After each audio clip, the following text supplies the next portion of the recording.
It was August 22nd, 2025, precisely 12:48 a.m. The Black Pacific waters, 170 nautical miles west of Panama, were calm, indifferent to the terror that floated upon them. Then the eyes of the United States Navy opened. A U.S. Navy P-8A Poseidon aircraft swept the darkness, its sophisticated radar looking for a ghost. Suddenly, its sensor array locked onto a colossal thermal signature, a burning scar on the otherwise cold ocean. The target was immense, nearly 350 feet long. Its name, as chilling as its purpose, was Santa Muerte, the Holy Death. This was no ordinary ship. It was a self-contained, high-seas engine of global destruction, a floating drug factory, a satanic fortress built to poison the world. Inside the ship's massive 320-ton hull, the inventory of evil was staggering. The ship housed 6 laboratories and 8 chemical reactors.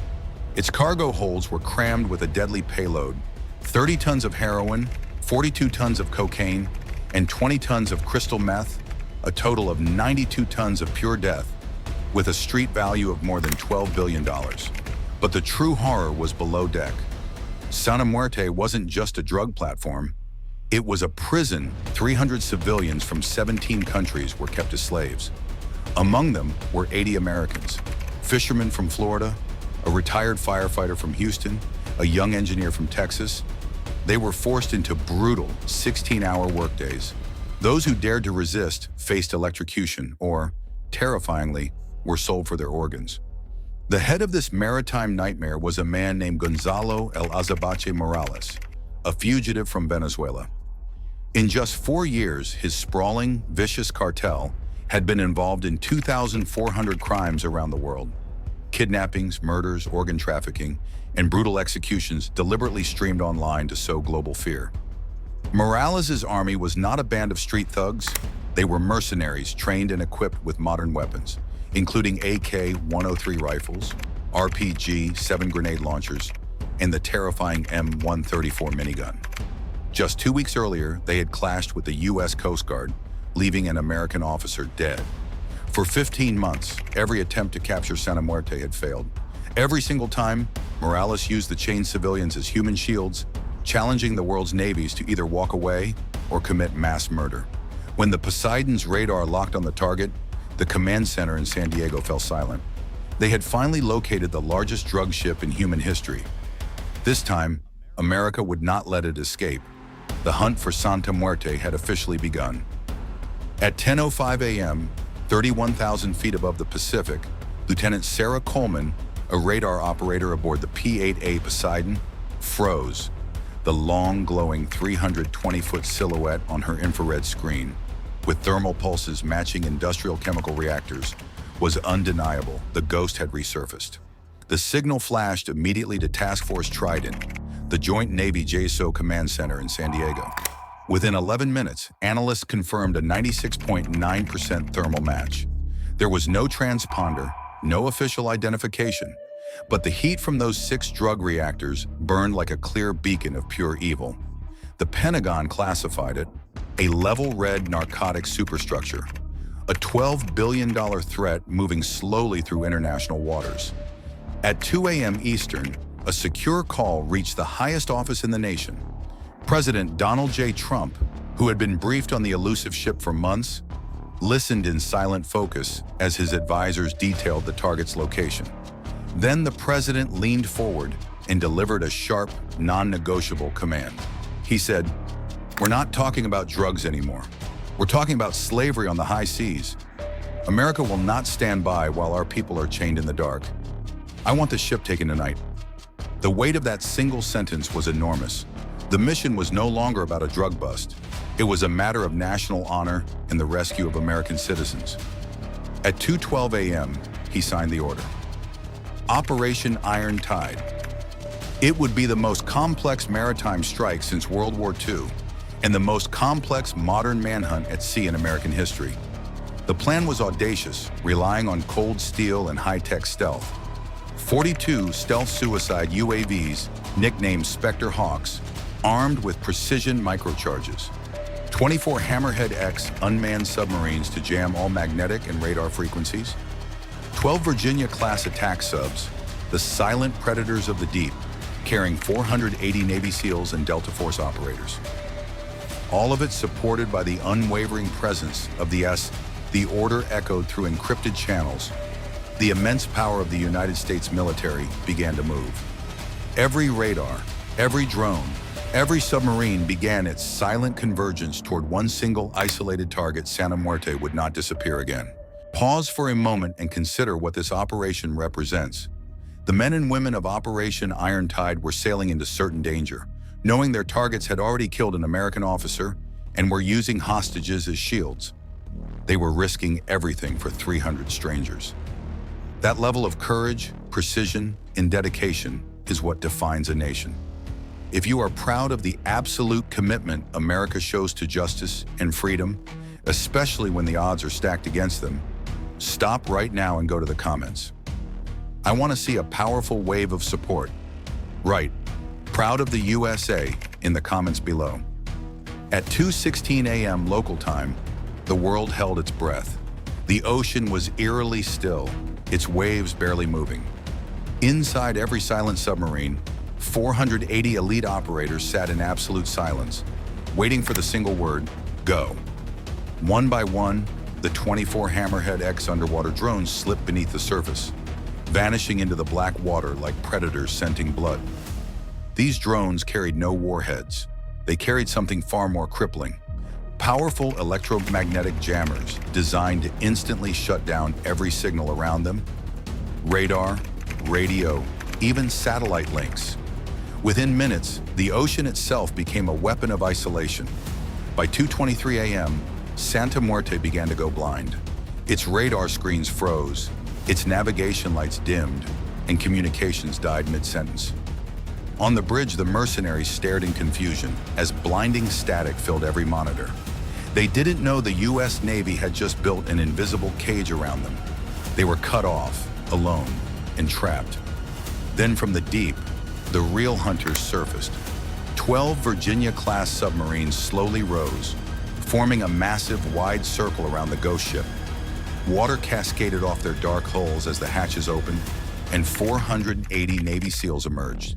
Their faces were hidden behind night vision masks, their focus absolute. Each man knew his mission: infiltrate, rescue, and end the nightmare. At 2:26 a.m., the sky came alive. The 42 Spectre Hawk UAVs dove from the clouds like shadows.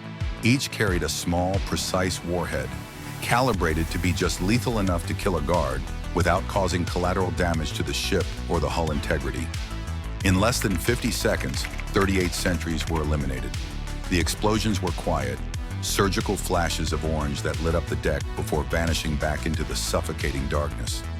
Panic exploded on the ship. Morales' men fired blindly into the night, yelling orders that no one could hear. Their radios were dead, their drones useless. It was as if the sea itself had turned against them. At 2:30 a.m., the SEALs were climbing the hull.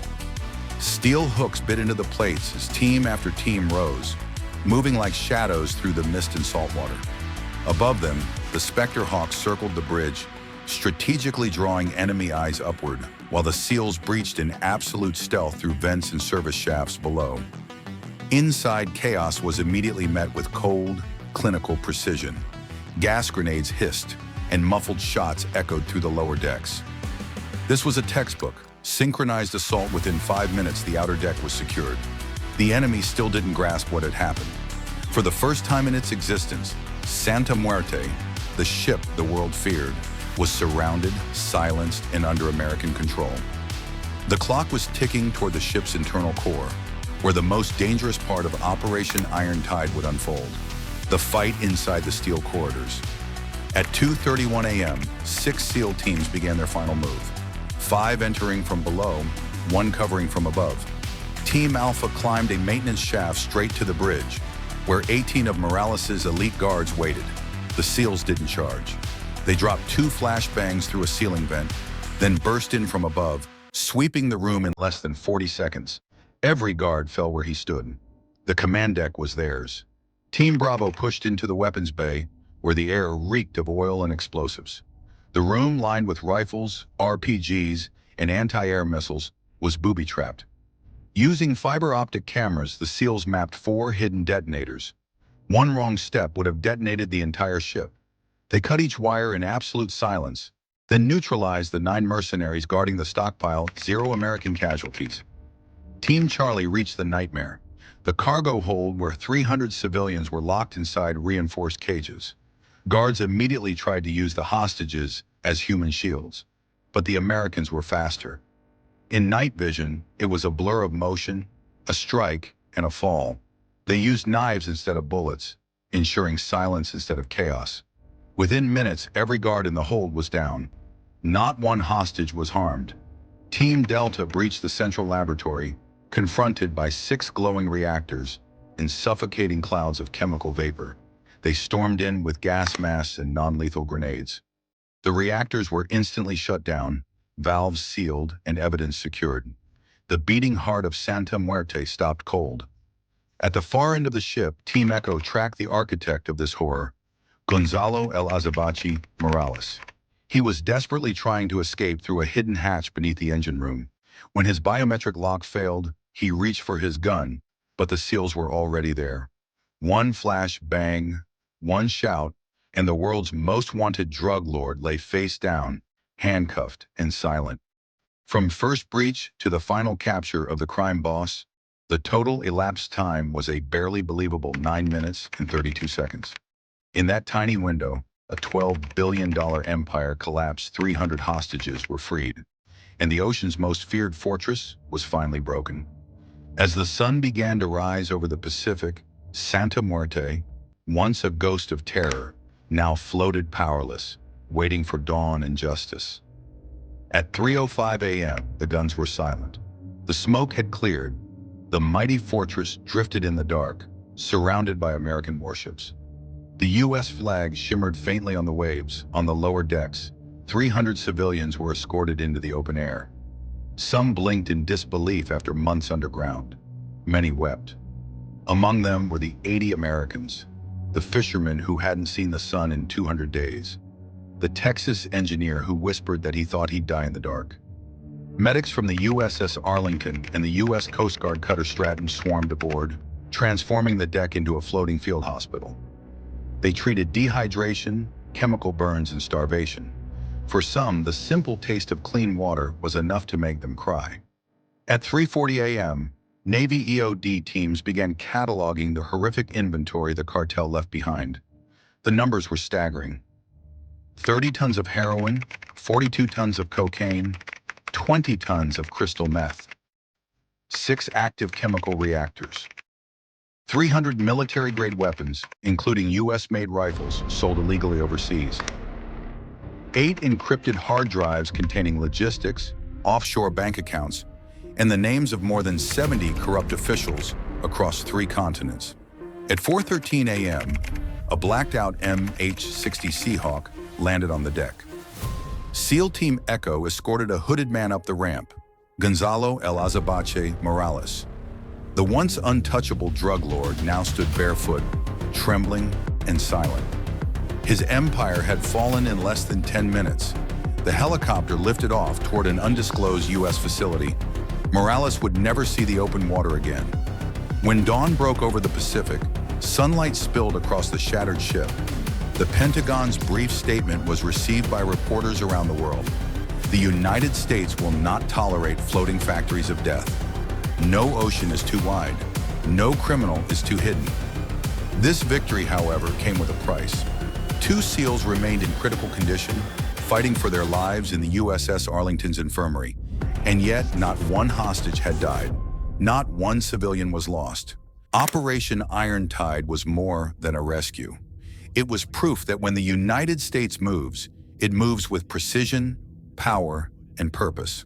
In just 9 minutes and 32 seconds, a $12 billion empire built on blood and addiction was erased from the map. 300 hostages walked free, and not a single civilian was lost. The stars and stripes now waved where the cartel's black banner once flew. Every bolt, every scorch mark on the steel hull was a reminder of what American courage can accomplish. This is the legacy of Iron Tide, a reminder that the price of safety is eternal vigilance, And the strength of America lies not only in her weapons, but in her will. As the first rays of sunlight touched the Pacific, the radio crackled with the final transmission from the strike group commander. Mission complete, all hostages safe. The ocean is ours again. If you believe these stories of courage, sacrifice, and the fight for justice must be told, then like this video, subscribe to the channel, and let the world know how you feel about the commitment shown by the 480 SEALs and Delta Force operators who dove into the dark with no promise of return. Your voice keeps their story alive.